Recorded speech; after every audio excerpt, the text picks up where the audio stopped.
My name is Jen Thum. I'm a PhD student at Brown University in the Joukowsky Institute for Archaeology in the Ancient World, and I'm an Egyptologist. My project concerns a limestone fragment from an Old Kingdom tomb that was lying on the floor of the storage facility at the Haffenreffer Museum for 20 years before anybody did anything about it. And I came to the museum as a proctor, so it's sort of a term of service for the university.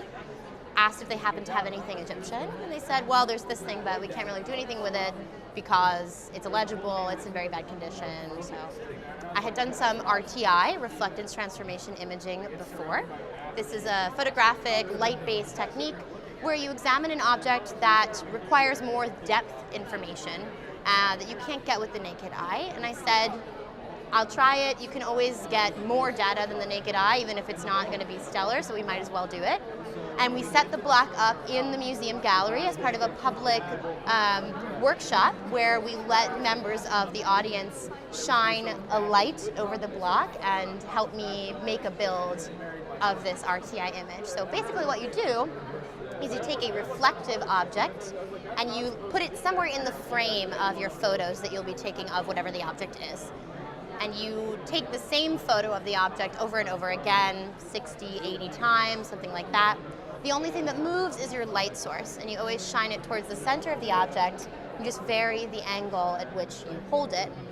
And there is a free computer software, actually 2 sets of software produced by Cultural Heritage Imaging, one that builds the RTI images, so stitches all of these lighting situations together, and then one that allows you to view them.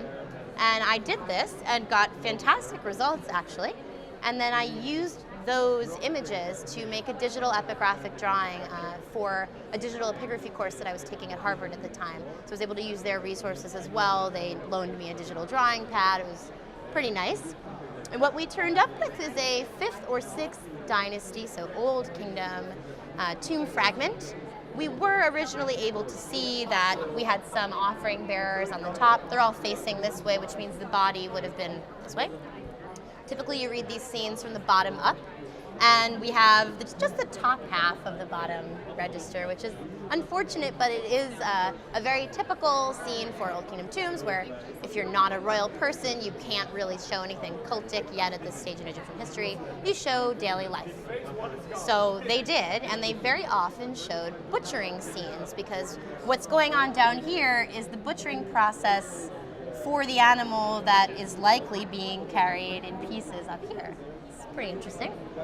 And we have text on this block as well. And in these situations, you can imagine that the elite, sub-elite, is trying to think what an ordinary person's daily life might involve and what they might say to each other when they're working on the objects and goods that the elite or sub-elite will use in the afterlife in their tomb. So what they imagine is a colloquial speech situation where someone is saying, give me that, and the other guy says, okay, fine. A situation where someone's giving someone instructions to pull a rope harder. What we have here is the leg of the animal that's being butchered, and these 2 workmen are talking to each other across the animal. This person is holding tethers to the rest of the carcass. Presumably the rest of the body of the animal would have been here. And then we have the beginning of another scene down here, someone carrying provisions, probably meat, in a typical jar form. So that's pretty interesting in and of itself. The object is typical, but also atypical because it has a title as well. So this is a certain type of mortuary priest, a Sechenuach, and we weren't expecting that. It's very nice. But the modern history of the block is also pretty intriguing. It has a bit of a sordid past. And when I came to the museum, I noticed that there are 2 donors' names associated with the block. One of them is Moshe Dayan, who was head of the Israeli Defense Forces for a number of years. And the other was John P. Wallach, who was actually a journalist for Hearst newspapers. So I found a reference to the 2 of them meeting in Henry Kissinger's memoirs, actually. And they did know each other in life, but as it turns out, based on some evidence we have from the Brown University side of things, Wallach actually purchased this from Dayan's estate after he died, and then donated it to the university because his son was a student there. So I originally thought that it was a personal gift because Dayan was known to give these objects to people he liked. He had an archaeological park in his house, and so presumably he had plenty on hand, however unfortunate that is. But actually it was a purchase instead.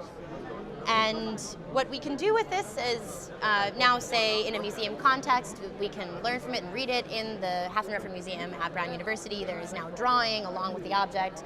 And we use this for teaching tools for students who are coming to learn about Egyptology or about material culture in general, to talk about the importance of drawing and photography together in archaeology, and how we can use technology nowadays to see things that you wouldn't be able to see with the naked eye in previous generations of archaeologists.